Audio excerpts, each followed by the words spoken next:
start again.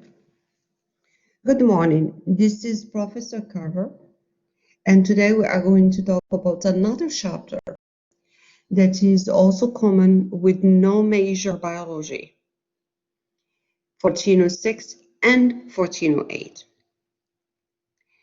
We are going to talk about the carbon and other biomolecules. If you look at all the macromolecules that they exist in all your living things, you will find carbon on them. And if you look at your periodic table, the carbon as an atom has a valence electron of 4. What's that mean?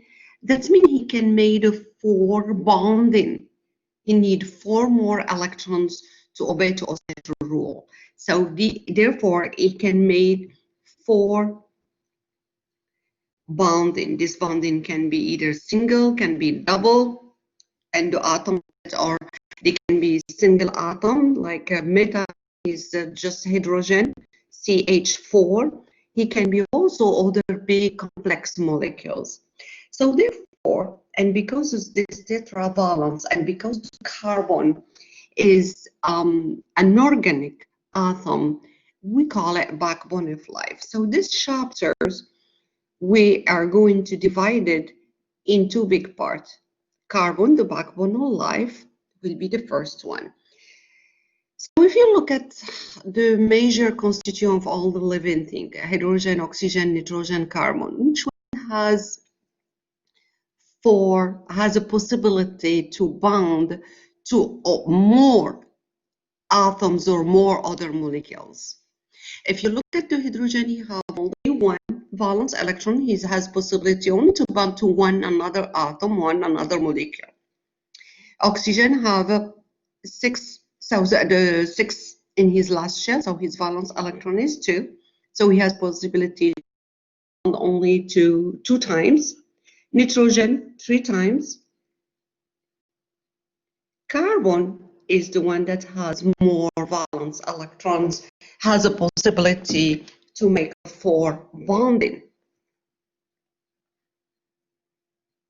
So this is why we call the carbons tetravalence. And this carbon, he can make the fact that he has this possibility to have this 4 bonding. Imagine that I have a big carbons, big molecules over here, another big molecule over here, single atoms over here. So this will make a large complex molecule possible. And just a carbon as a skeleton, I can measure this molecule. I can say this molecule is big or small, depend how many atoms of carbon exist in this molecule. Like ethane, for example, is, I will say it, oh, it's a molecule of 2 carbon. Propane is a molecule of 3 carbon. Butane is a molecule of 4 carbon. So it depends on the number of carbon. This is how I said this molecule is. Like, for example, when I said ribose is a sugar of 5 carbons. Glucose is a molecule of 6 carbon, glucose. And this skeleton can vary, as I said, in the lamp by counting the number of carbon. But also it's the fact that it can be either straight, one line, or branched, like here. Or it can be also a ring, a close ring. I want you to pay very close attention. When I have a ring like that,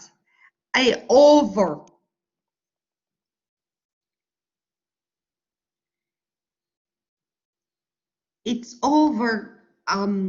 full of a lot of H carbon, and each carbon, he has to have 4 bonding. This carbon 1, 2, 3, 4, this carbon 1, 2, 3, 4, this carbon 1, 2, 3, 4.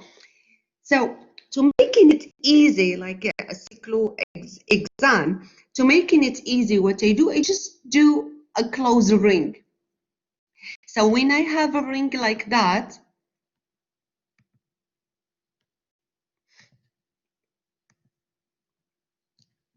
When I have ring like that, that means each corner over here, each corner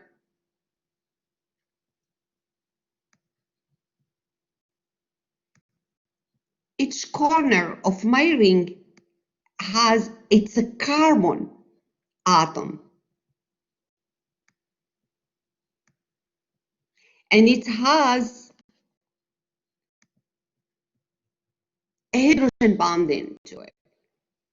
I will mention the atoms that it's attached to carbon only if it's not an hydrogen.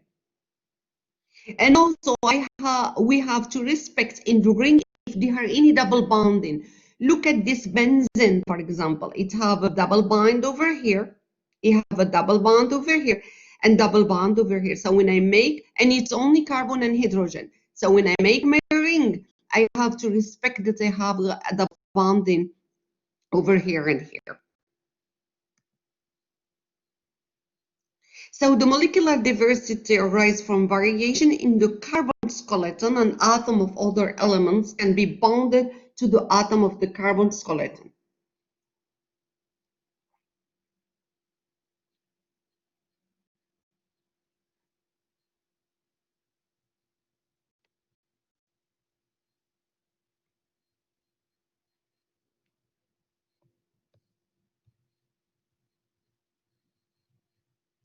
Some skeleton of carbon can be only made of carbon, like we just saw earlier in here. They can be only, did you see anything else than carbon and hydrogen, carbon, hydrogen, carbon, hydrogen? Did you see another atoms over here?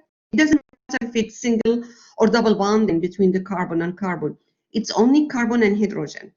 Carbon, hydrogen. And remember, hydrogen is a gas, carbon is a gas. Therefore, the bonding between carbon and hydrogen, it's covalent or ionic.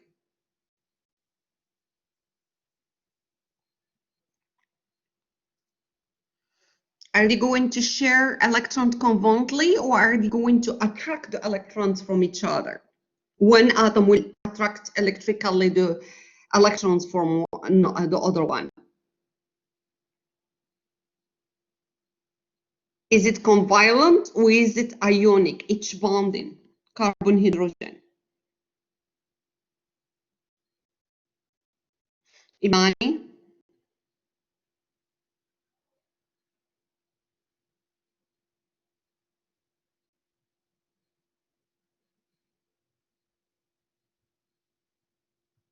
Yes, it's covalent. They are going to share electron. They are sharing their electron, and this is non-polar. They are sharing electron, and they are no polarity made.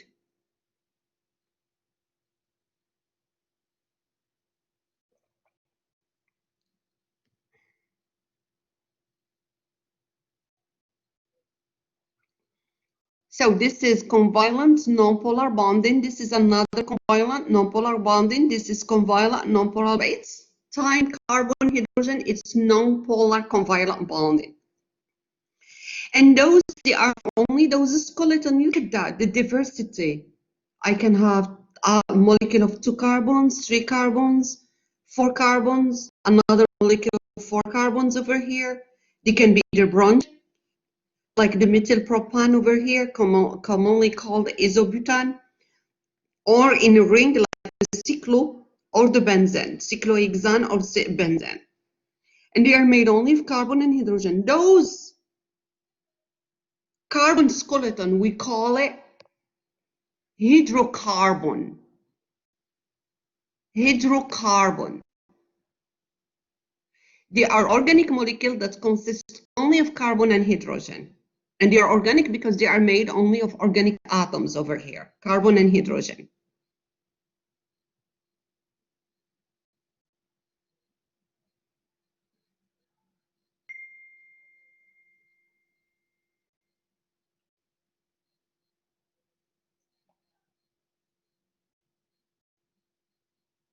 An example of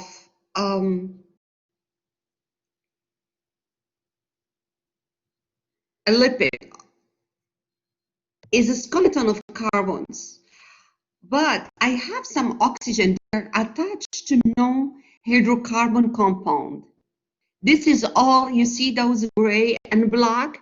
This is all carbon and hydrogen. Hydrogen is gray and the black is carbon. Carbon attached to hydrogen, carbon attached to hydrogen. Those are what we call fatty acids or fatty tails. Fatty tails. They are hydrocarbon, carbon, hydrogen, and this is non-polar covalent bonding each carbon with the hydrogen. But they are attached to an oxygen, which is non-carbon compound. They are attached. This is an example of the mammalian adipose cells, which is a fat molecules. They are made, those adipose cells are made of fat molecules, and those fat molecules, this is long fatty acid or long hydrocarbon cells attached to.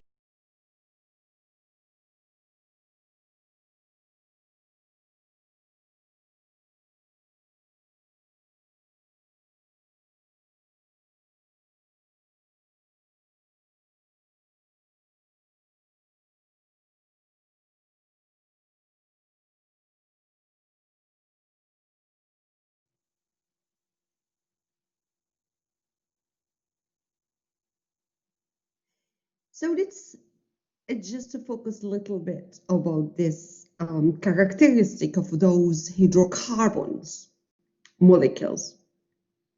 They are non-polar covalent bonding between carbon and hydrogen, carbon and hydrogen, carbon and hydrogen, carbon and hydrogen.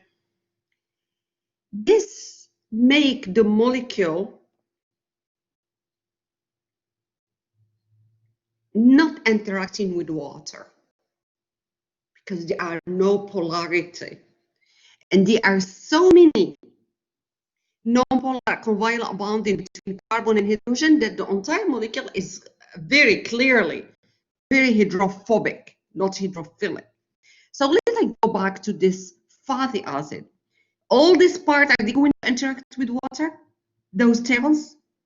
No, of course not. They are not going to interact with water at all. They will try because I have some oxygens over here. But there are so many hydrophobic there are so many what I said non-polar covalent bonding that make this molecule very, very hydrophobic. They cannot dissolve in the water, and because there are so many non-polar carbon hydrogen bond. The hydrocarbon, don't get me wrong, they are very strong source of energy. They release a relatively large amount of energy.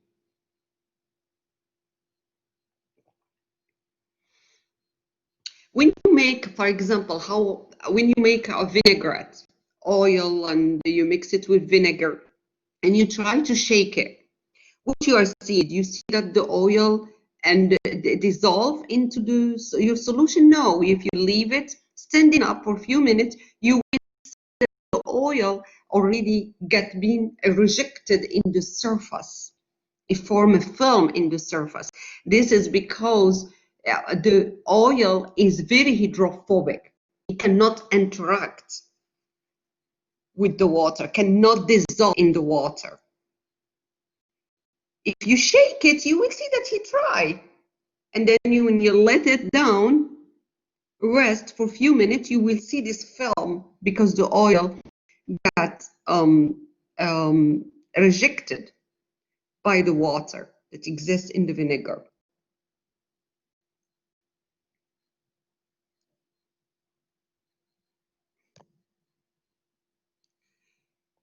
We are now going to talk about those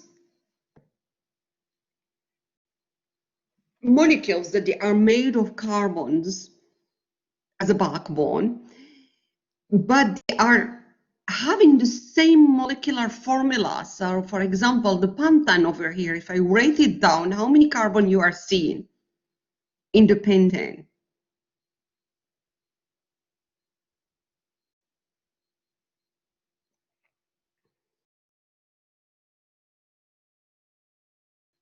Yes, 5. Thank you so much. How many you see in the meat? I want you to write down. This is a 5. See, 5. How many hydrogen?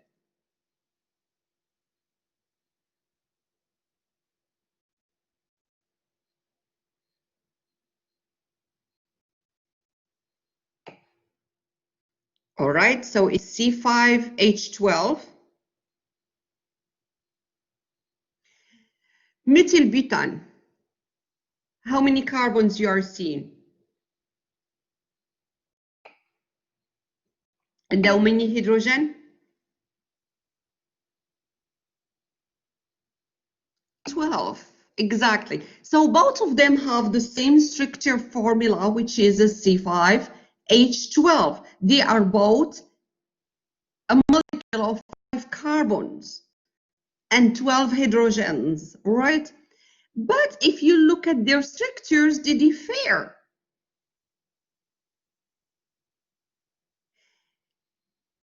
All right, the first one, pentan, it's a straight or branched? Correct, it's a straight.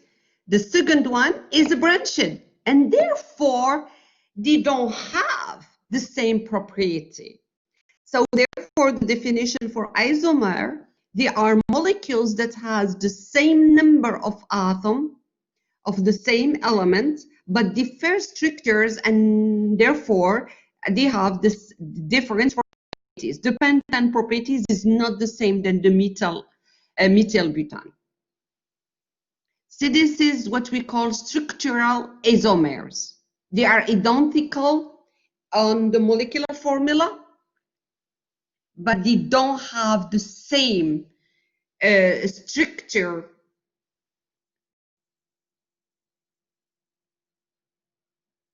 in the arrangement of their atom, even if they have the same number of atoms and the same atoms. All right, now we go to the other one. They are called geometric isomers. Geometric isomer, it's the localization of the spatial arrangement of the same atoms around the double bonding that exists between carbon and carbon.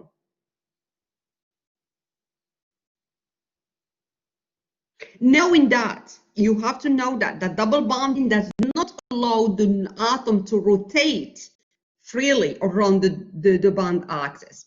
So let's look at this atom or this molecule X and X. And this is my double bonding. So if you look at this atom, it's around this double bonding, they are in the same plane, right? In the same side. And those are in the opposite side. Those are, when they are in the same side, we call it cis isomer. When they are in the opposite side, we call that trans isomer. So this is what we call geometric isomers. It's the arrangement of atoms around the double bonding. And cis and trans has completely different properties. Now we are going to move to another type. We call that enantiomers. What are they? It's like when you put your hand in the mirror. We call that your image in the mirror. One molecule is the image of the other molecule, but like it's looking at it in the mirror. How I know that? And they have two types. Either L when it's left, or either D for or right, or R for right. D, it's the French word for droit. La droite and gauche. But I call it D, it's for droit, which means also R for a right. L, in some books you find also L for left, and you can find also S. I don't know which word, which language left starts with S. Anyway, so the most important is L and S is the left and D and R are the right. How I know that? They are like a left-handed and right-handed versions of the molecule.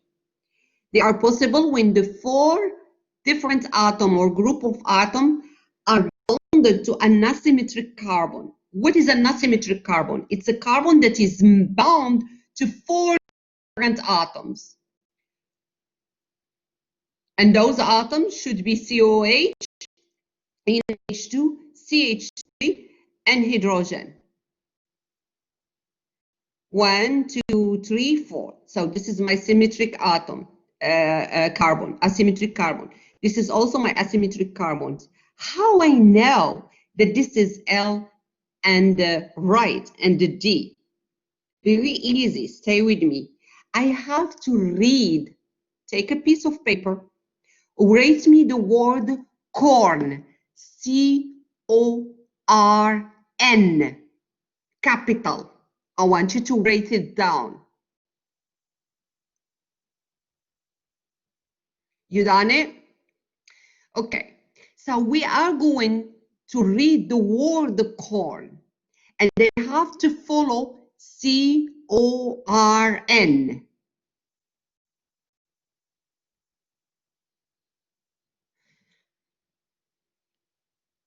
C-O, it's a C and O.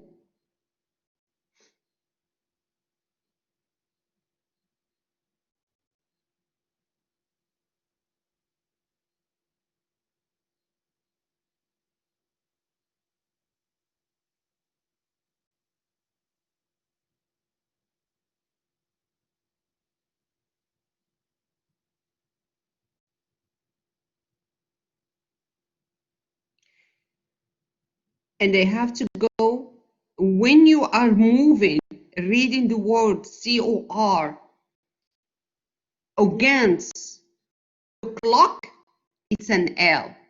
If you go with the clock, it's an R.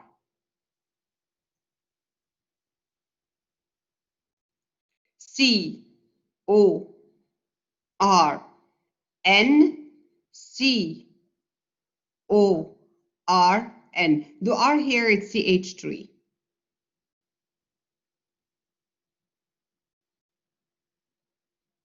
The word corn.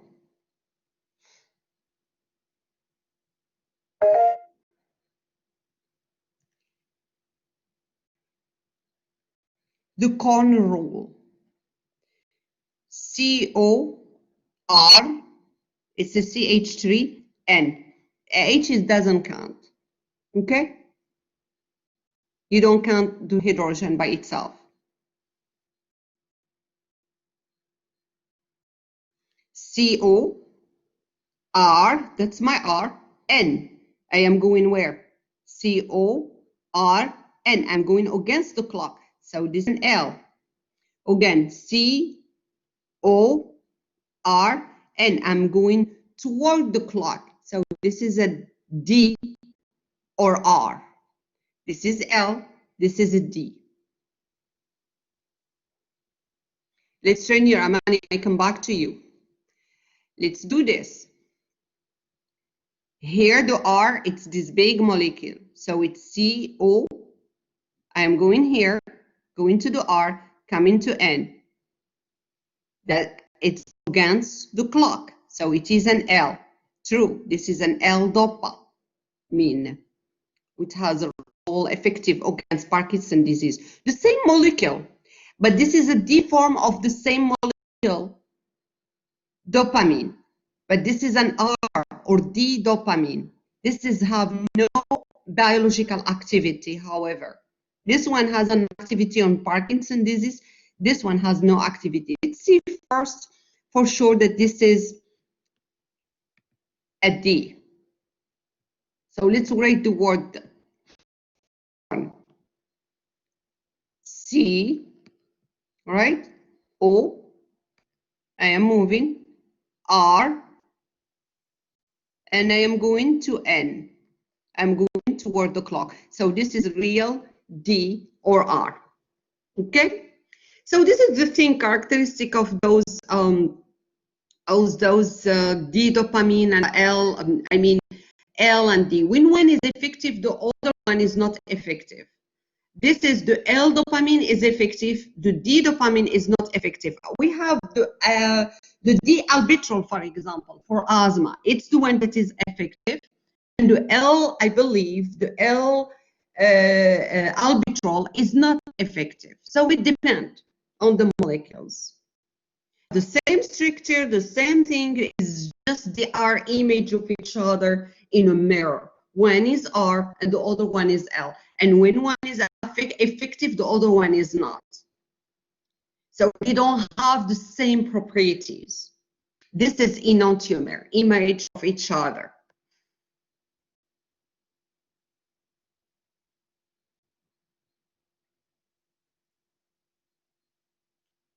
Yes, Amani, what is your question? Okay, let's continue.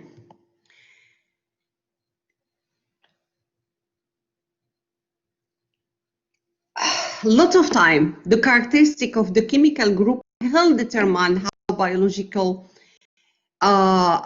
molecules function. For example, this is a functional group that there are 6 hormones. Okay. Yes, Amani, what's going on? I didn't understand corn. I got really confused after you showed it. So like, you have to train yourself. No, here. You have to read me the corn over here, please. yes, You have so to go C-O, it's C-O-R-N. C-O-R-N. You are going toward the clock. C-O-R-N. You are going to go against the clock. So this is an L and this is a D over here. and then for the other one where you had the Parkinson's disease and you showed us that one, which one would be considered the R? This one. Because I have the CO and I have the first one. What I have to look is where is the CO. This is my CO. And where is my N? This is my N. All right. I don't take care of H. It's with the N because sometimes I can put NH3 plus. All right. So it's CON. So this is what I consider. And anything that is left, this is your R. The same here. That's my CO. And that's my N. Right. Where is my amino group? And then this is my R. Okay? Okay. All right. Thank you. So let's continue. So let's look at those sex hormones, estradiol and testosterone. They are both steroid. They are both, how many rings are you seeing for each? 4. They are all 4 fused carbon rings, but the hormone differs in the chemical group attached to the rings, right? So I have over here a methane group, I have a methane group, I have a hydroxyl group, I have a hydroxyl group. And here I have, what is that? Hydroxyl group, all right?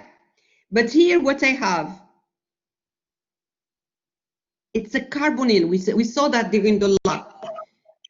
It's CO double bonded. This is a carbonyl group. So if you look at them, they look like the same. It's 4 fused rings, but they differ by the group that they are attached to it. And therefore, they make them completely do different job because of those chemical group attaching to them. All right.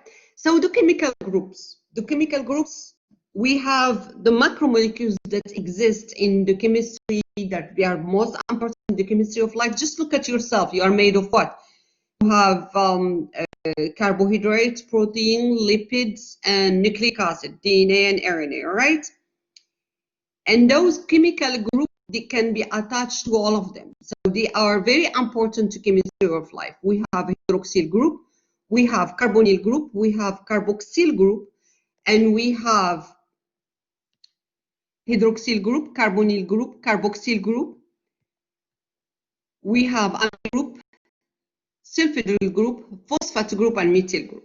Okay? I am not asking you to retain everything that is in table. Or what I want you to know that anytime I have a OH, it's an hydroxyl group. It's a very polar. That means this molecule, look at it. This molecule is made with carbon and hydrogen, but I have OH in the end. That means it will interact with the water. It changes completely the property of the molecule that is attached to it. It's carbon and hydrogen. What I told you about carbon and hydrogen, they are non-polar covalent bonding. So this is hydrophobic, but they have an OH in the end. We may completely change the property of this molecule. It will interact with the water. Because of hydroxyl group, it's very polar.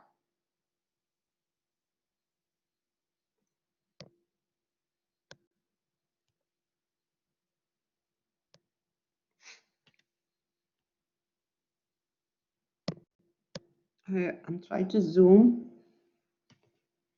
Carbonyl group, C double bonding O. C double bonding O. We call it carbonyl. We have two types. When this CO is at the end of a molecule, we call it aldehyde form. Aldehyde, like here, you see it's in the end of this molecule.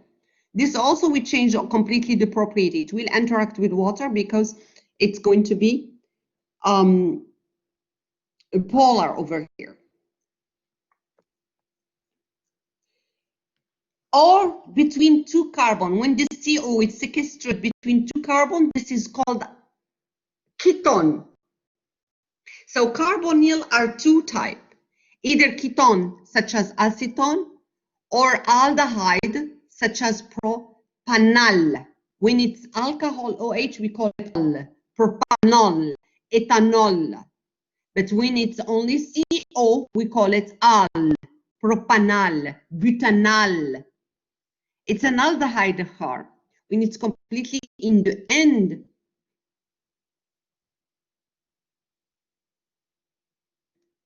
and with those two, aldehyde and ketone, we find also in the sugar. And since sugar, we call it O's. So it will going to be aldose for aldehyde and ketose for ketone when it's happen in the carbohydrate.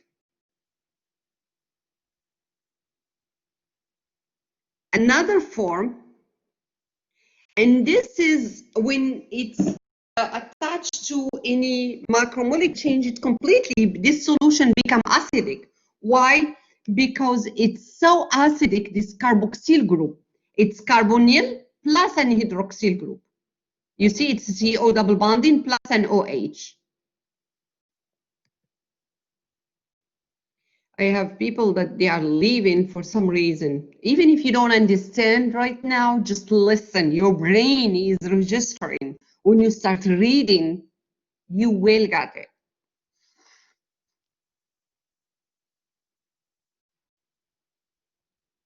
So this functional group is very acidic. When it's bound to the molecule, this molecule or this becomes very, very acidic. Like acetic acid, which give a sour taste. It's a very vinegary. It's very acidic. This functional group, the amino group, the NH2. It's very basic. When it attached, this molecule glycine, for example, it's become when it attached to the NH2, it's very basic. This is an amino acid that is very pH, very basic.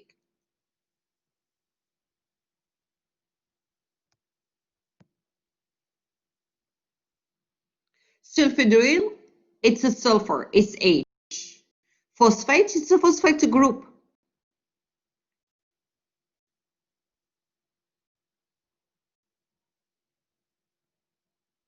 It's a P with the 4 oxygen, and the oxygen has to be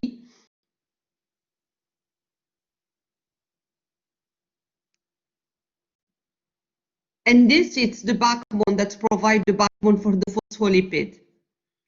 So glycerol phosphate, when you said phosphate group, it's P double bonding or O minus and O. This is very, very strong, energetic covalent bonding between P and oxygen.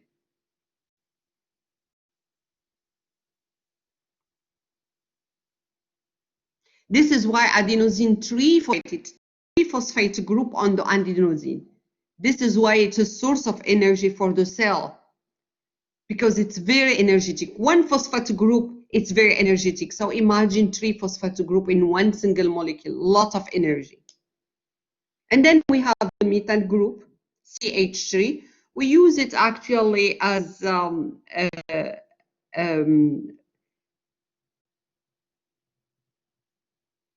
marker for the DNA. That when a DNA is methylated, have a CH3, it does affect the first things that we saw in any disease when we look at the gene is to look at the DNA that express this this gene that express this disease. Is it methylated? That's the first thing we do as molecular biologists. So I really want you to retain those molecules: hydroxyl group, carbonyl group, carboxyl group, amino group, sulfhydryl phosphate, and methyl group. And know that hydroxyl is very polar, it's OH. Carbonyl, they have two types, ketone and aldehyde. Ketone, it's when the double bonding. Carbon, oxygen is between two, sequestered between two carbon, and when it's in the end, it's an aldehyde form. The phosphate group, it's the phosphate group with 4 atoms of oxygen.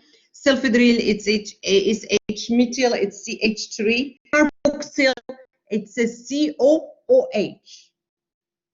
And this is carboxyl, it's very acidic.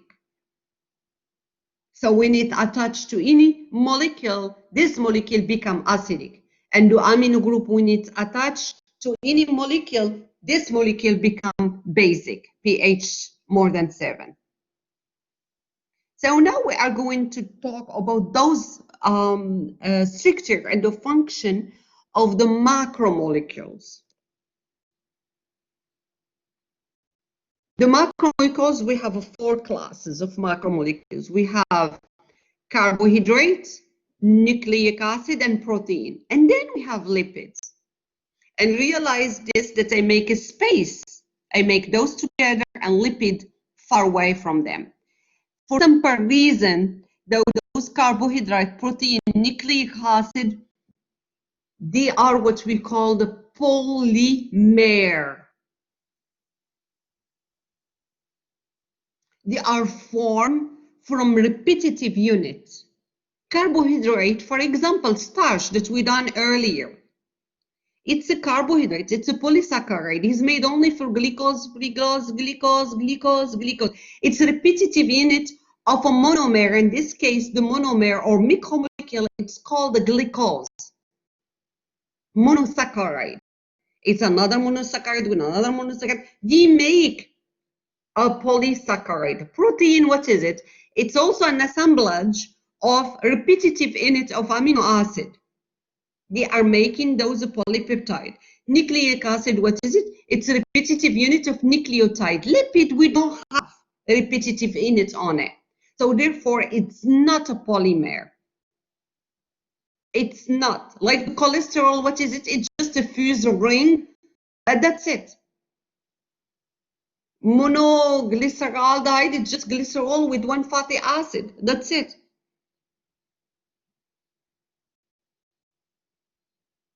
Phospholipid, it's just a phosphate group with 2 fatty acids. So I don't have a repetitive unit in the lipid to make a polymer.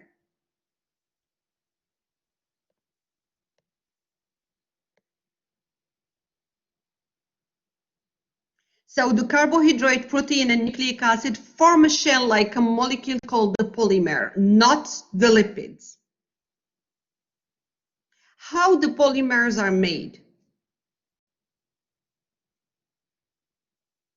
They are made by releasing each time one molecule bond, one macromolecule, one monomer bond to another monomer, they release a molecule of water. This is what we call dehydration reaction or condensation. Like for example here, I have this circle over here. This is a monomer with another monomer, and I am adding another monomer to make this polymer over here of a repetitive unit. I release water at each time. So let's focus on the carbohydrate.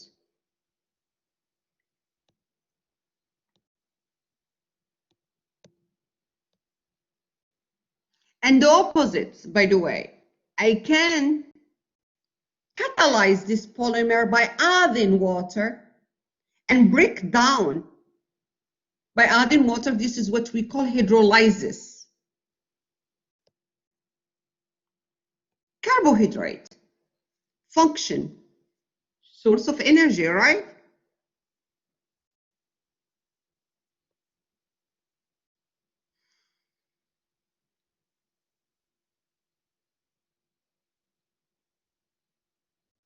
They are all made of CHO. So it's CHO, so it's type of carbonyl. They can be either aldehyde form or ketone form. That means they are going, since it's sugar, we will call it either aldose for aldehyde and ketose because sugar it's always O's. Okay? The monosaccharide, there are three. Glucose, O's. All the time you hear the word O's when it's kind of sugar. Galactose and fructose. They are nothing. I want you to memorize those three monosaccharides. Glucose, galactose, and fructose. And they also depend not only on the position of their type of carbonyl. They can either be at the end, or in this case, it's an aldehyde form aldose, or sequestered between two carbons. In this case, it's an ketone, ketose. Also on the number of carbons, since we said O's, when it's 3 carbons, we say triose. When it's a 4 carbon, tetrose. When it's said 5 carbon, it's a pentose. 6 carbon is hexose. Like glucose, it's an hexose. All right, so let's look at those monosaccharides.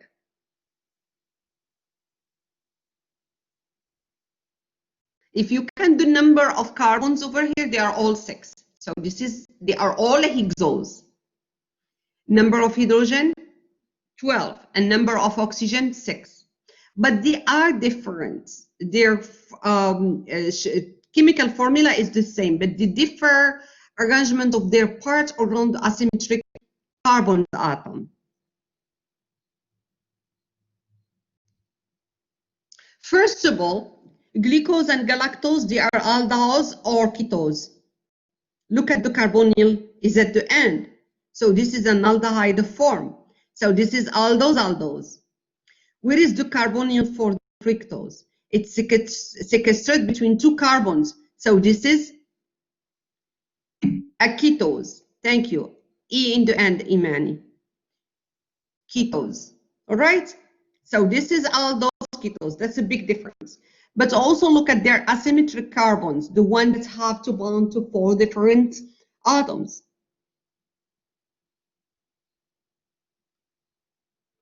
Which is the carbon 4. That's 1, 2, 3. That's the carbon 4.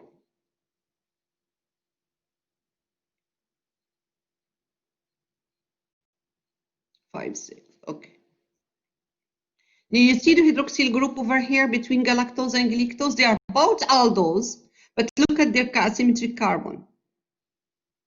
The hydroxyl group is in your left, and the hydroxyl group is in the right. It's funny, isn't it? If I give you C6H12O6, all what you can say it's a monosaccharide. You cannot tell me if it's glucose or galactose or fructose, unless I told you it's an aldose form. In this case, yeah, It's an aldose form, so it could be either glucose or galactose. If I said this is a ketose form, automatically it's a fructose. But if I said that the hydroxyl group in the asymmetric carbon is in the left, that's a galactose.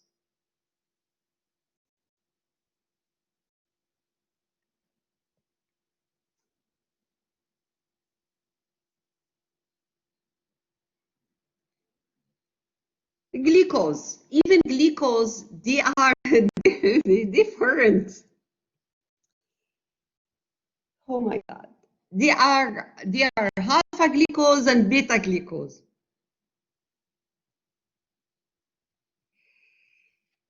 So this is the ring form of glucose. This is a ring form of glucose. This is the ring form.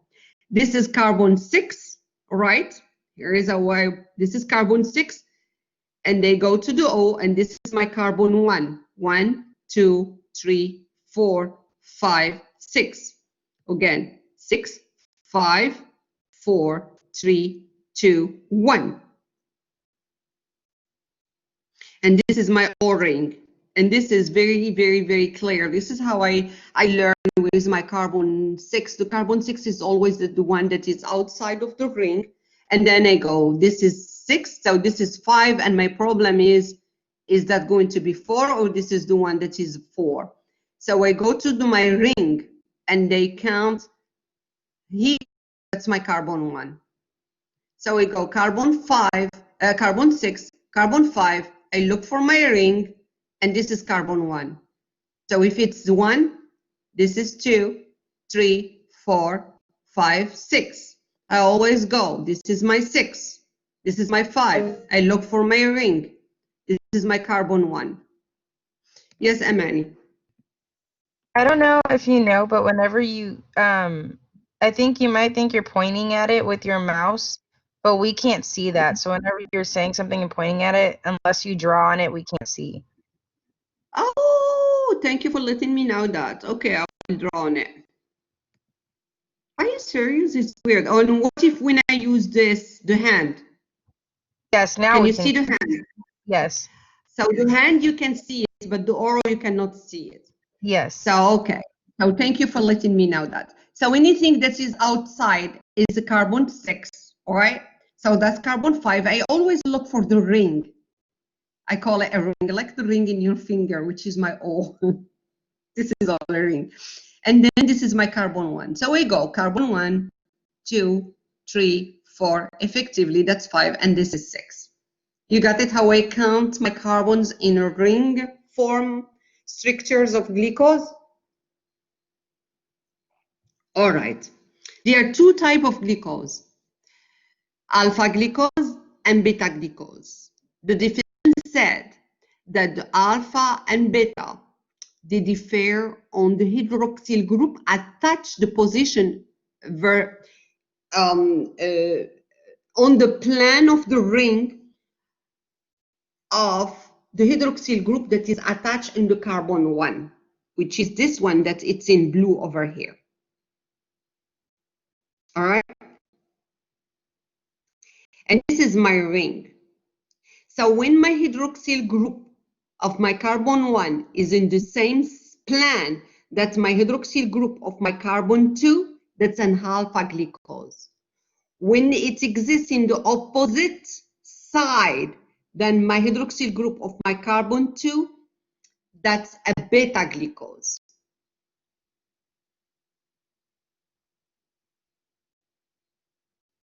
Okay?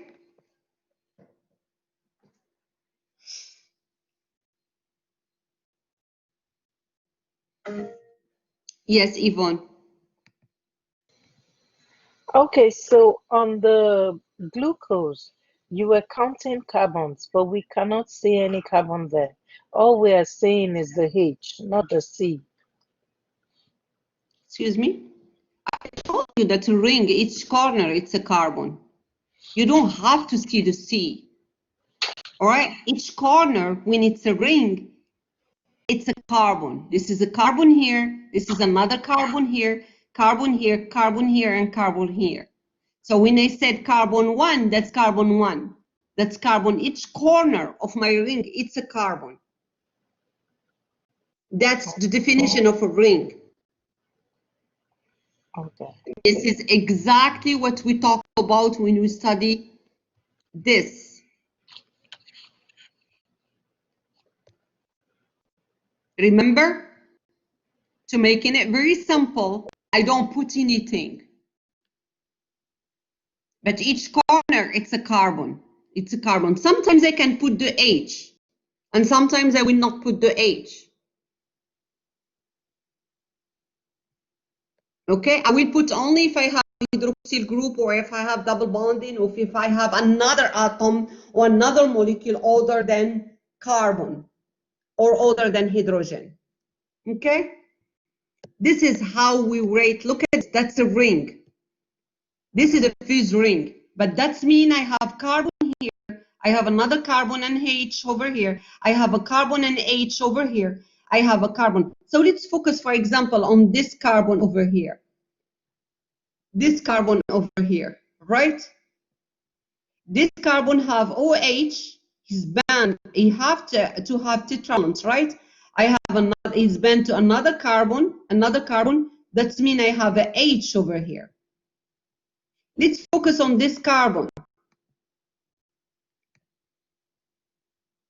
over here.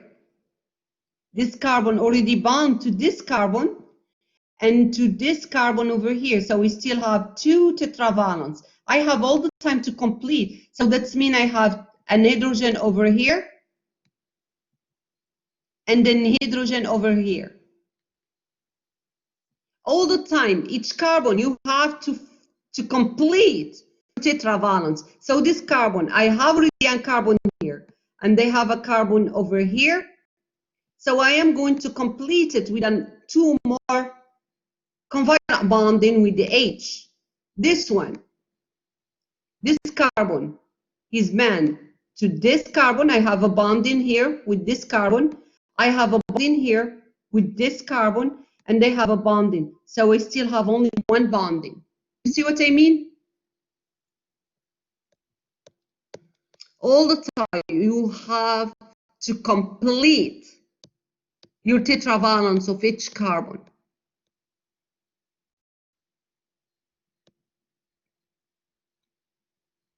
So let's come back to this one. Let's carbon 1. Carbon 1, it is for, I have hydrogen, I have hydroxy group. He's bound to another carbon, he's bound to carbon 2 over here. He's bound to an oxygen over here. So good, I'm good. He have 4. This carbon 2, he is bound to carbon 1. This is 1 bonding. He's bound into hydrogen, that's 2 bonding. He's bound into another hydroxy group, that's 3. And he's bound into carbon 3, that's 4. And etc., etc. Okay? So that's alpha and beta glucose. And glucose is a monosaccharide. Just glucose have a 2 structure. It can be either alpha glucose structures or beta glucose structures. And this is very important because some polysaccharides, they will get different function and properties, depend if this is alpha or beta glucose. We will see that later on. This saccharide, what is it? Is when 2 monosaccharides came together. I told you what is monosaccharide. They are glucose, fructose, and galactose. So this saccharide is always glucose with another monosaccharide. Glucose with the fructose. They make sucrose, which is the sugar table, the sucrose. You see it in so many grocery stores, sucrose. Or maltose is the grain sugar, which is 2 glucose together, glucose with glucose. Lactose, which is the milk sugar, it's galactose plus glucose. And how they are made? They are made one hydroxyl group of the carbon 1, and you see this is carbon 2. It will give me, when he will give me hydroxyl group and when he will give me the hydrogen. One hydroxyl group will give me the hydrogen to make what we call glycosidic linkage. I don't want you to retain that this is between carbon 1 and 2. I just want you to know that this is how we make glycosidic linkage. In which one carbon of one sugar will give me the hydroxyl group, and the one hydroxyl group of the other sugar will give me the hydrogen to make a molecule of water. So we will make OH.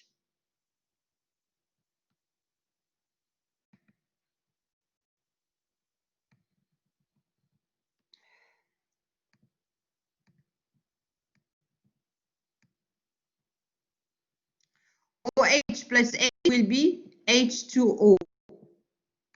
And this is what we call dehydration reactions. I make one molecule of water. And they make the glycosidic linkage. This is a sucrose.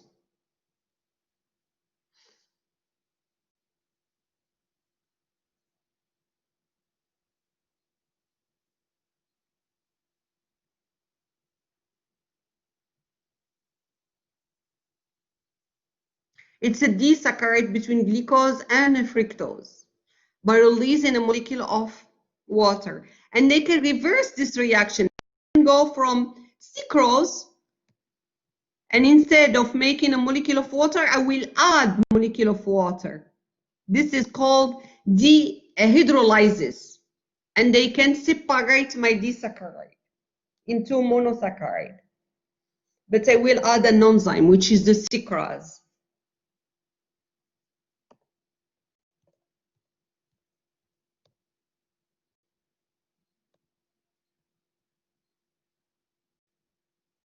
Like the maltose, for example. This is a maltose, glucose plus glucose. I can add water and separate my sugar. I made them by releasing molecule of water. That's a maltose. And they can hydrolyze it by adding molecule of water.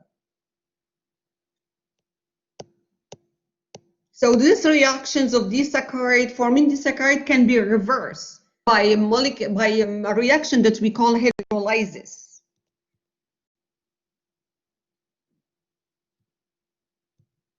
Hydrolysis reactions by addition of molecule of water, and condensation or dehydrations by forming or removing a molecule of water.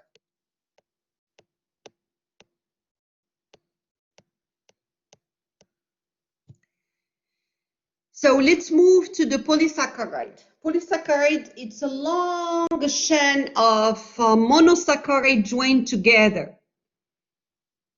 So imagine that anytime a monosaccharide attached to another monosaccharide, it releases water. Then another way, they are going to attach to another monosaccharide, they release water. By condensation or dehydration reaction.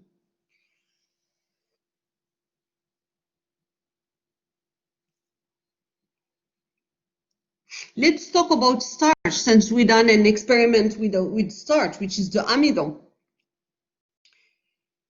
This is the storage, the stored energy. This is the storage of sugar, but in the plant. The equivalent for it in our body and the animals is glycogen. Amylose and amylopectin are two different forms of starch. Yvonne, I want you to look at amylose and I want you to look at amylopectin. What are you seeing? Just tell me what you are seeing. I want you to look at amylose and look at amylopectin. And I am saying Yvonne, but any one of you. Just have these critical observations. What you're seeing, just tell me, be naively. I'm seeing a joining. I'm seeing a joining and a amino.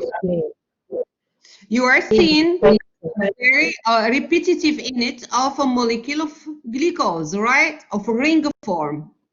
Tac, tac, tac. A lot of ring forms, all right? It's repetitive in it. Both of them are polymer. That's the first thing I can tell, right? Both are polymer. And the monomer it's a monosaccharide that they are attached by glycosidic linkage. This is one glycosidic linkage, another glycosidic linkage. This is again glycosidic linkage, glycosidic linkage, glycosidic. And Kate, you are so right. This one is straight and this one is branched. So they differ. Amylopectin is very highly branched. You see, it is going cut, tack, tack, and he gets branched, then he gets branched, then he gets again branched. It's very highly branched. That's the biggest difference. And iodine that you see, it's amylose, it's straight, and the other one is highly branched. And they are both storage of carbohydrates in the plant. And how we know that they exist, because they turn dark purple in a dye. What we call this dye, Yvonne?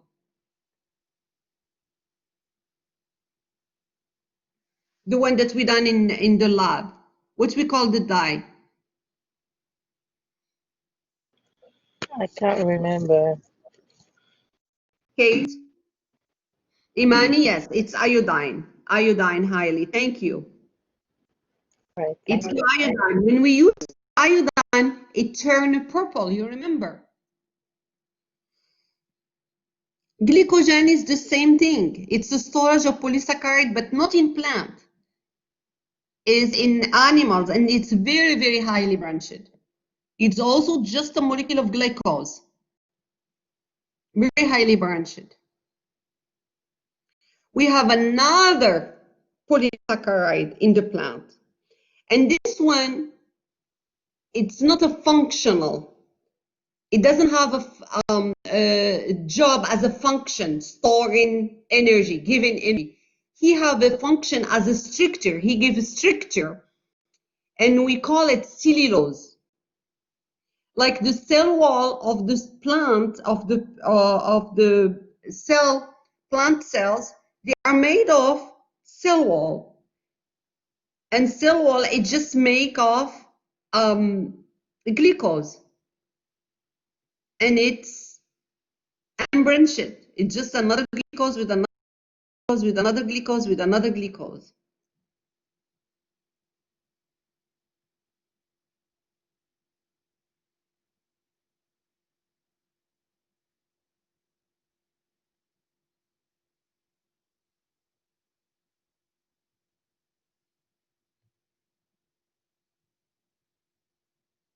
And the type of glucose that is made, the cellulose, is not the same glucose that makes starch. Can you believe that? Starch is an alpha glucose, and the cellulose, the cell wall, is a beta glucose. Did you see that?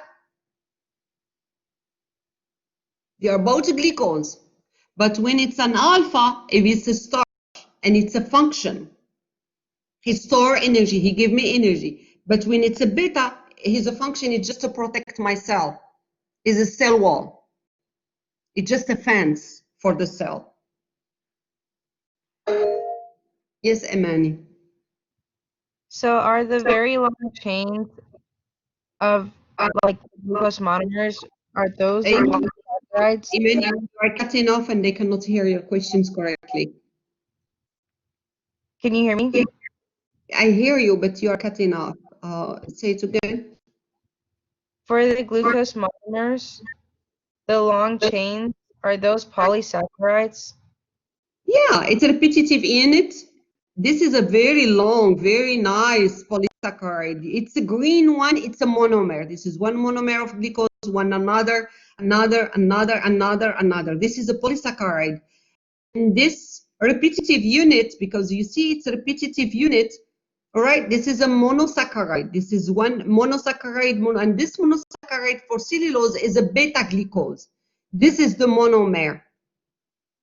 Beta glucose monomer, and he bound to the next beta glucose by glycosidic linkage. He bound to the next glucose by glycosidic linkage, glycosidic linkage, glycosidic linkage, glycosidic linkage. All right, you got it now? And this is formed by dehydration reactions, by releasing molecule in the water anytime the monomer bond to another monomer.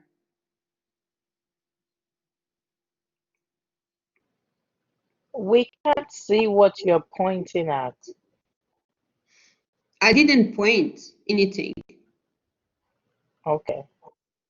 Did you see the green color? I'm not pointing anything. Are you seeing the green color? Yes.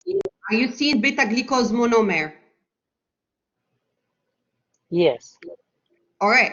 That's the monomer. That's the repetitive unit.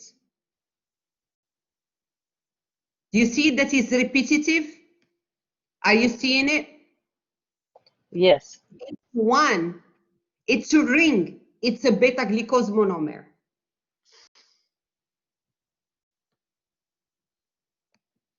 Okay? Ketone. Ketene is also another polysaccharide found in arthropod. I want you even to circle the monomer.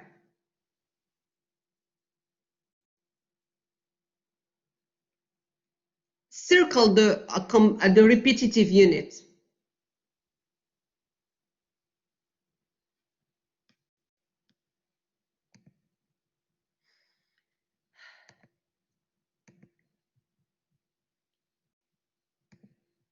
Amani, can you do it?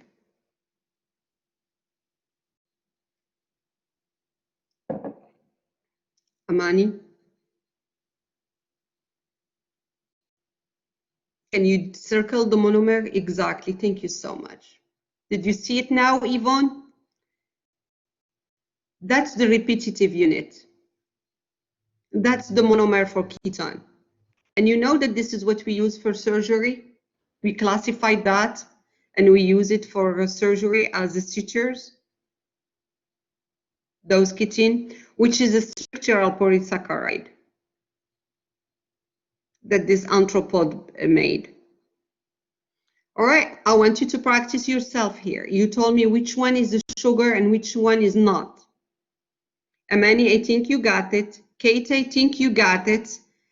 I didn't hear from Kim. Kim, are you with me? Holly, I think you got it. Kim, I didn't hear from you today. Yes. Can you tell me which one is sugar and which one is not? Is A sugar?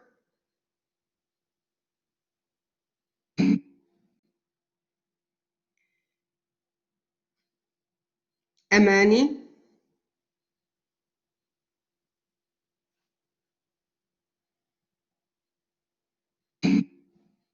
A is a sugar. Sugar is always, it's a sugar. Is it glucose? Yes, you are right, Amani. It's a glucose. Sugar, it's always C, H, and O all the time. CHO. Oh God, I have a hard time to write. C, H, and O. And this one, what is it?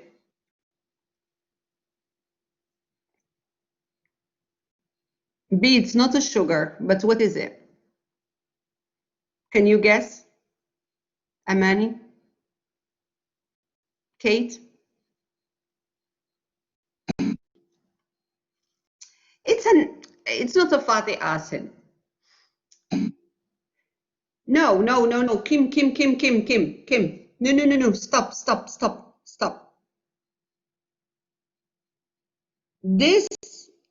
This is a sugar. This is how sugar is weighed. Okay. This one, when you have a fusel ring like that, right? It is a lipid, right? It is. But this is steroid. When you have, it could be cholesterol, it could be hormonal, sexual, that's a sexual steroids. This is a fuse ring. You don't see fuse ring in the sugar. We don't have a fuse ring at all.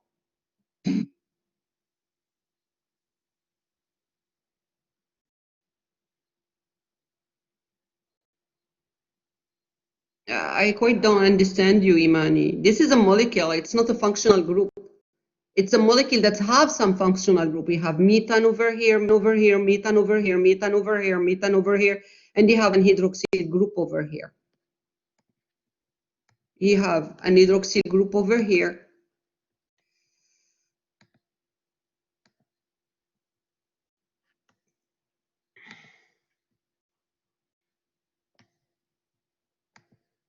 You have a hydroxyl group over here. You have a methyl group over here, methane group over here, another methane group, another methane group, another methane group. That's the functional group on this steroid. Steroid is always a fuse ring. Fuse ring. You see, there are 1, 2, 3, 4 fuse ring. And this is a sexual hormones. This is a steroidal sexual hormone.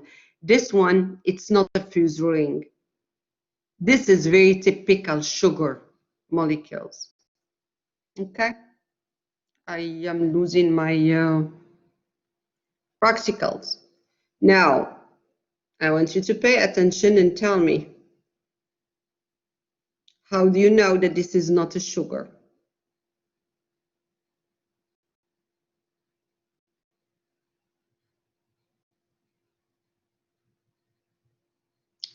Sugar, what I told you, the formula, it's always a C, H, CH is a fuse ring. and this one has what? Have an amino group on it. So therefore, you have an N. So this is not a sugar. Okay? We continue. I want you to look at it. And I want you to tell me which one is a polysaccharide that store carbohydrate. That's play a role as storage. The first one, what is it? This one. What is that? Is it a disaccharide or polysaccharide? Disaccharide. And this one is polysaccharide. Polysaccharide is the one that stores carbohydrate. And this is the one that stores carbohydrate. Disaccharide does not store energy storage. It's not. This one stores energy.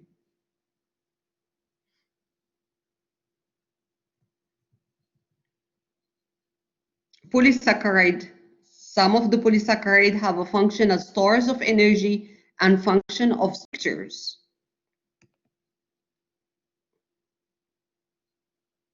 So now, we're going to know which one of these two is used by the plant to make the cell wall.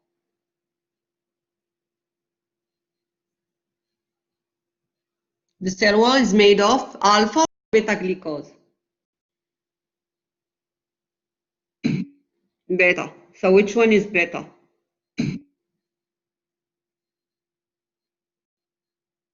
No, the first one is an alpha. OH is in the top. The OH is in the top all the time. The bottom one, exactly. The OH is in the bottom. The OH is always in the bottom. OH is always in the bottom. And here also is in the bottom. So this is a beta glucose. So this is the one in the bottom. Be careful. But it will come. You will train yourself. So we are going to move to talk about lipids. Yes, Kate. Sorry. Yes, Kate. So for the cell walls, they don't have to be straight, they can be branched. Oh, this is very highly branched. The cellulose. No, but I'm saying like at the bottom when.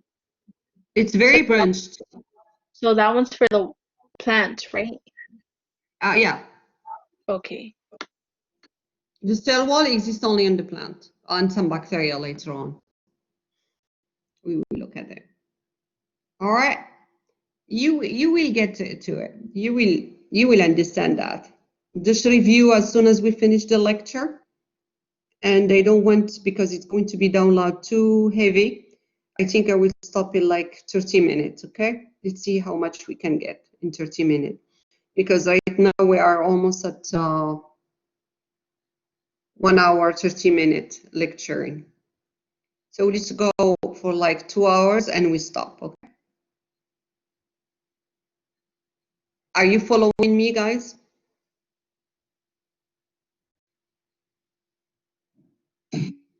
Okay, thank you, Kate. Thank you, Kim. Thank you, Imani.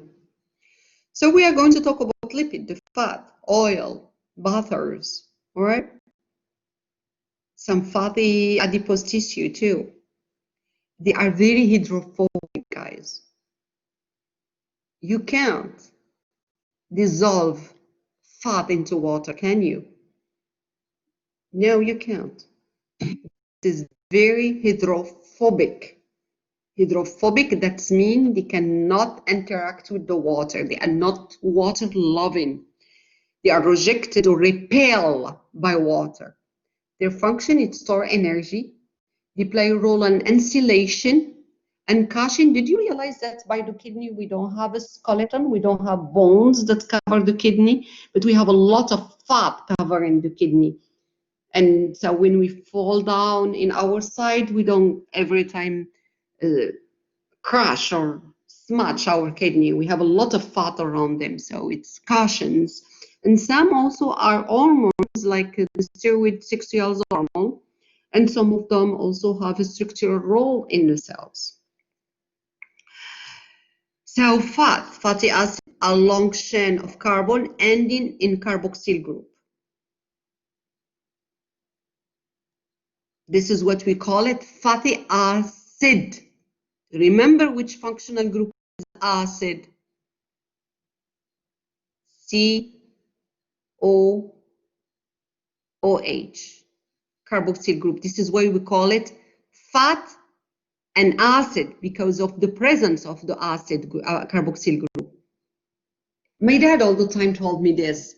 The answer is always in the question. When I told you which molecules on the fatty acid, or you hear the word acid, anytime you hear the word acid, automatically you have carboxyl group on this molecule. Amino acid, automatically you hear what?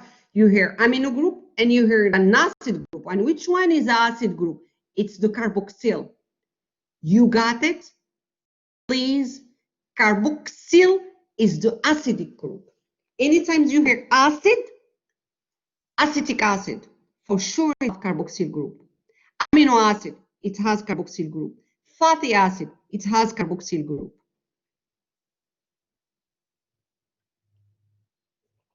Alcohol, it have OH group, hydroxyl group. You got it? So fatty acid means that it has a fat and carboxyl group.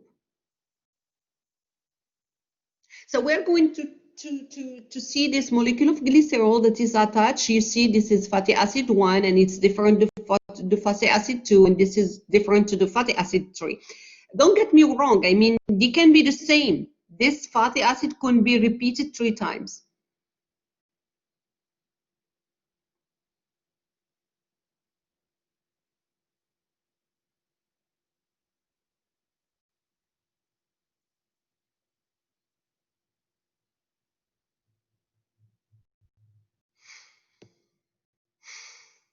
I lost my slide. Sorry about that, I'm coming to it.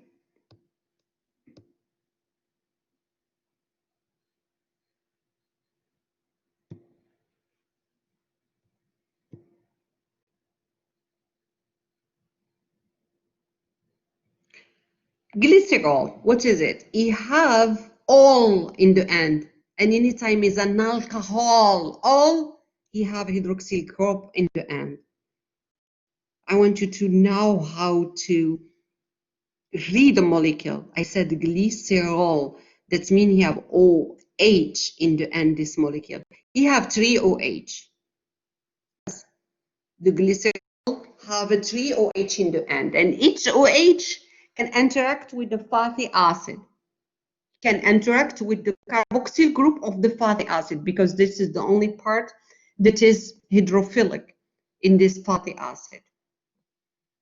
So this is why I have a bonding over here, and they have a bonding over here, and they have bonding over here. Because this glycerol have a 3 hydroxyl group. And this fatty acid can be the same, and we call it triglycerol, or different, but anyway, we call it triglycerol.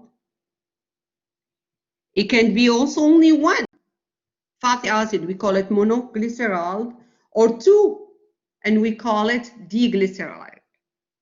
And those fatty acids, it's so funny. This fatty acid can be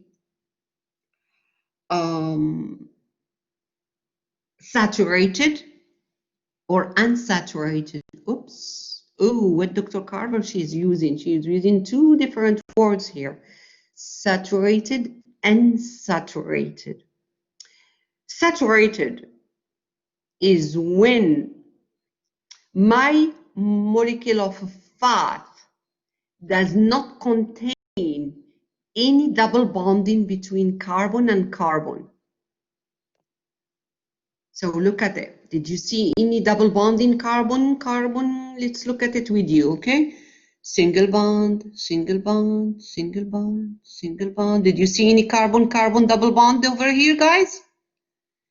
This is saturated. And you see, this is why we call it fatty acid, because this is the presence of my, what we call this group, guys? Carboxyl. This is why we call it acid, exactly. Carboxyl. The difference between this one and this one, did you see carbon-carbon double bond? When double bond make the entire molecule unsaturated. Yes, I have carbon double bond in carbon. Let's go more. Carbon-carbon double bonding. No double bond. Saturated, unsaturated, unsaturated. Don't worry about the structure and the shape, okay? It's just what we want to say here, that saturated bond have only single bond, carbon to carbon. Molecule fat is closely to each other, so therefore when you put it, for example, it's so funny, I love olive oil. My mom I have a farm that have a lot of olives trees, and we make our own olive oils. So and here when I buy in, and I learn from my grandmother that when we put olive oil that is pure and we put it in the fridge and it doesn't become solid, it's very pure. It's not mixed with an animal fat. It's very highly unsaturated. And when here in United States, the first thing when I buy olive oil, I put it in the fridge. When it turns solid, I mean not liquid, I know that this is not pure olive oil. They are very healthy. This is why they said olive oil is very healthy, because it's highly unsaturated. Very nice. At room temperature, I mean, when you put it in the fridge, they become really very solid. But the other one, it stay liquid. They are liquid at room temperature, and also when I put it in the fridge anyway. But not in the freezer, right? So let's see how we synthesize those fatty triglyceraldehyde. I told you glycerol, you remember what I told you? It's a molecule of 3 carbon, and they have a 3 hydroxyl group. So each hydroxyl group will interact with one hydrogen, with the hydrogen of one hydroxyl group will interact with the hydroxyl group of the carboxyl group to release a molecule of water. It's also, triglyceraldehyde is also made by, it's not a polymer, It's not. We don't have a repetitive unit. Where is the repetitive unit here, guys? We don't have it. We have 3 fatty acids that they are bonding to 1 molecule of glycerol. And they bond the hydroxyl group, give me the hydrogen, and I got the hydroxyl group from the carboxyl group to make a molecule of water each time. And the bonding, we call it ester bonding. Glycerol will bond to the fatty acid by ester bonding. This is an ester bonding over here. This is another ester bonding over here.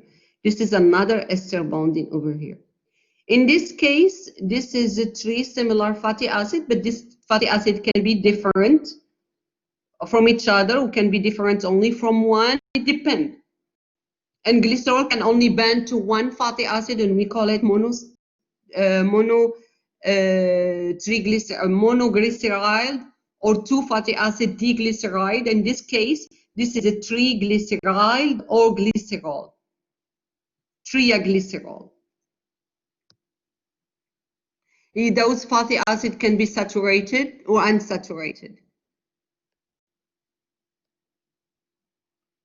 Another fat, the phospholipid. Phospholipid is a major compound for the biological membrane, the plasma membrane for our cells. And it's made of a glycerol, phosphate group, and the 2 tails, 2 nonpolar fatty acids. This is how they look like. It was funny when I was a student, I always call it gentleman with no hand. So your head is your phosphate and glycerol group, and your feet are going to be your fatty acid. Those fatty acids can be saturated, non-saturated. One of them can be unsaturated, the other one saturated. It depends. This is the this is very hydrophobic, by the way. This is very hydrophobic, this part of those. Oh, come on, Kathy.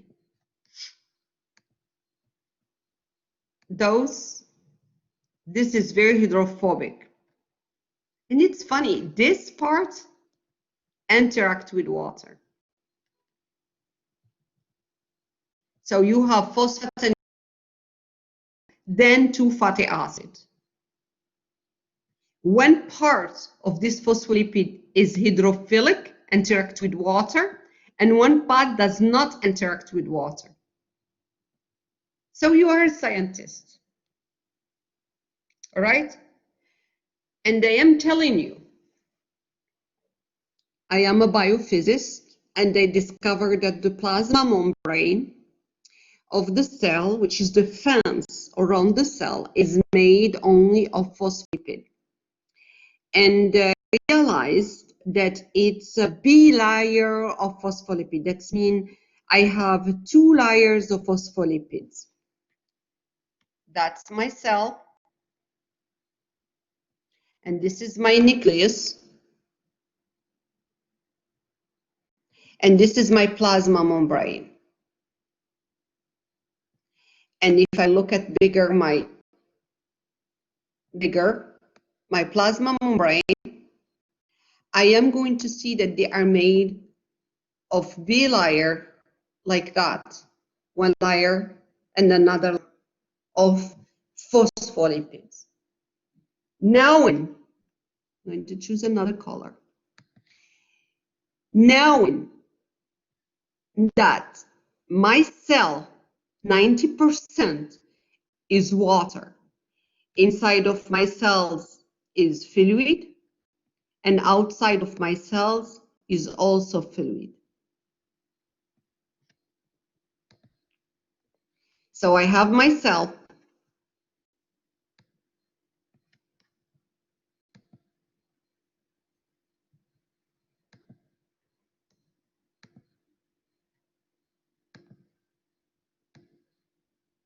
And I have my plasma membrane. And this is outside. And this is inside of my cell. outside and inside is watery. And this layer of my cells is made of phospholipid, and this layer is made of phospholipid. How I am going to make it? Knowing that this is hydrophilic and this is hydrophobic. The only way I will make it is to make my head that is hydrophilic in contact with my water over here, and in the other that's in outside cells.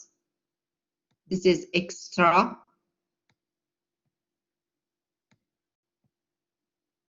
This is my exterior. And this is my anterior.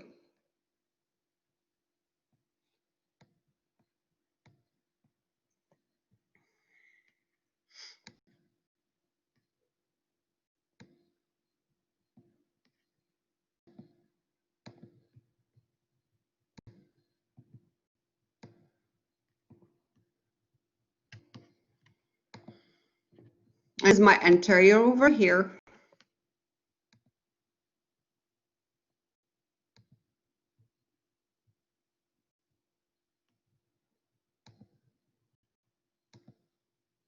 This is my exterior over here, and this is my anterior over here. So this is water over here. I have a lot of water, and they do have a fluid over here. I have water over here. The only way I will make this bilayer of phospholipid bilayer is to make my head of phospholipid in contact with the water at each part. I have to put it here and here. And therefore, this part, the fatty acid, we not reject this part. They are both fatty acid, right? They will be together, forming this big sandwich of phospholipid hydrophobic. And this part that is hydrophilic will be in contact of the exterior that is watery, and in contact of the anterior of the cells that is hydrophilic. Do you understand this part, guys? Thank you. We will come back to this again when we study the plasma membrane. And this is why the plasma membrane is going to play a role of very selectively, not only protecting the cell, but also it will control what came in and out, like a single molecule of water. I am water. Kate, you are the water. And you are trying to come from outside and come inside. Can you go through? Here you can go through, right? Because you are being, this is hydrophilic, it's water loving. But can you cross this? No, you can't. Exactly. You cannot cross this. You will be rejected by this fatty acid over here. Single molecule of water cannot cross this membrane easy. You need a transporter, and this is what we will study when we study the plasma membrane. You need a transporter. Okay? There are other type of lipids, steroids. When I told you fuse ring, you remember? Oh, actually, you remember what I told you earlier? That is a sexual hormone. That was not. It was the cholesterol. Oh, this is where it's up here, very different. That's a cortisol. I don't want you to retain the form, but these steroids are composed of 4 fused hydrocarbons all the time. And this is sex hormone, also 4 fused carbons, a ring. All right, so now as a practice, and we are going to stop here, and we will talk about protein Monday. I want you to practice. So tell me which one to be solid at room temperature. Oh yeah, which one is going solid? This is all fatty acids over here, all right? Well, how I know this is fatty acid? Because of the carboxyl group in the end, correct? All right, Amani, right, Kate, right, Yvonne?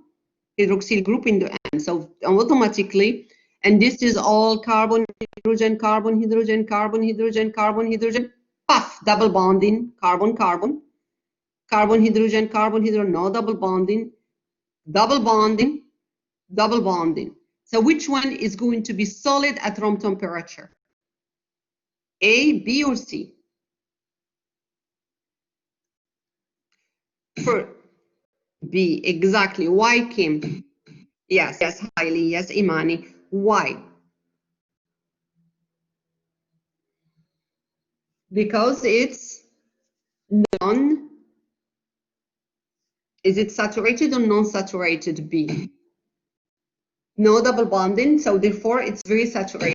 So this is why it will be solid at room temperature, like the fat that is in the meat. Okay, practice number six. Yes, Yvonne. Number 6, what we got here? Phosphate, an amino group.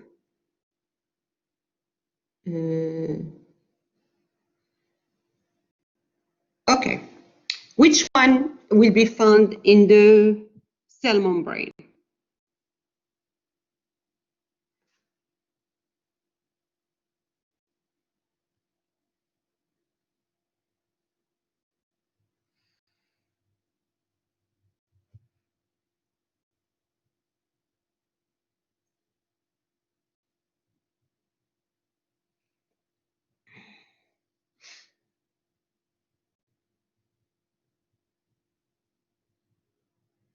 The one that has a phosphate group, exactly.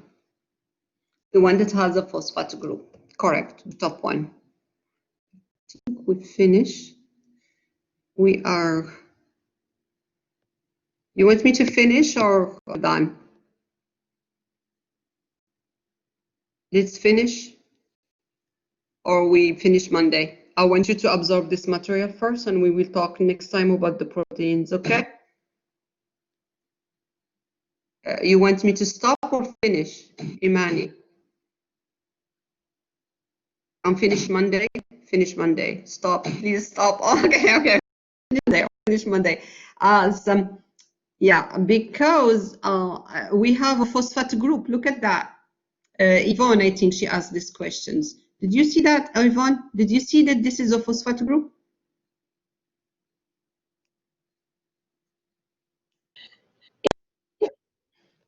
Okay. So we will stop at the proteins, and then I want you to absorb them. Do not start your supplement. Is it because of the P? I'm P. sorry. Is it Phosphate because group. of the P that is there that makes it a phosphate group? Yeah, this is what is it there. P means phosphate group. S means sulfhydryl group. Okay? Okay. NH means amino group. Okay? That's okay, NH. Yvonne. I want you to review this. I want you to review this. You will get it. You need some time to absorb, and you will, Yvonne. All right. So I want you to, well, thank you so much for joining me. We will continue Monday. And do not start the supplement homework until we finish this lecture. Okay, I'm going to stop taping right now.